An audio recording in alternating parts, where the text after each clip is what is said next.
響粵語裏頭，真嘢就稱為堅嘢，而假嘢就稱為流嘢。而呢個流字響舊時廣府地區嘅賭坊術語裏頭，亦都經常會使用到嘅。例如玩大細出術就叫流中，玩骰仔出術就叫流骰，而玩翻攤出術就叫流攤。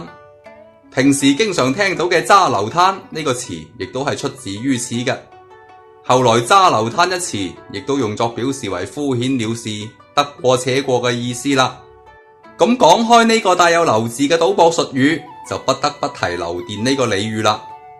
話說舊時廣府地區嘅人，亦都好中意賭字花嘅，特別係響香港，當其時嘅字花廠基本上都係俾黑社會控制嘅，每日就會開2次字花，而投注者所賭嘅字花，查實就係投注響36個古人身上。當時嘅字花廠為吸引婦孺大眾落注，每日就會由字花師爺發放一張紙條，上面就寫有神殿或新殿以及花題，就作為提示嘅。然後再由俗稱艇仔嘅大家發放出去，此為殿。例如字花題東海明珠，咁東海明珠呢4個字就係花題啦。而投注者則會管呢個古人係邊個，可能會係貂蟬，亦可能會係漢鐘離，呢個就係殿文啦。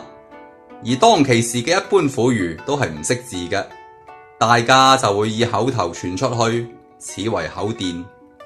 有時候莊家為咗增加投注氣氛同埋投注收入，則會臨時又發放一啲所謂嘅貼士，此為急殿。嗱，咁啱先就講過啦，字花古人就有36個嘅，而買中字花就只係1賠30，正所謂10賭9騙。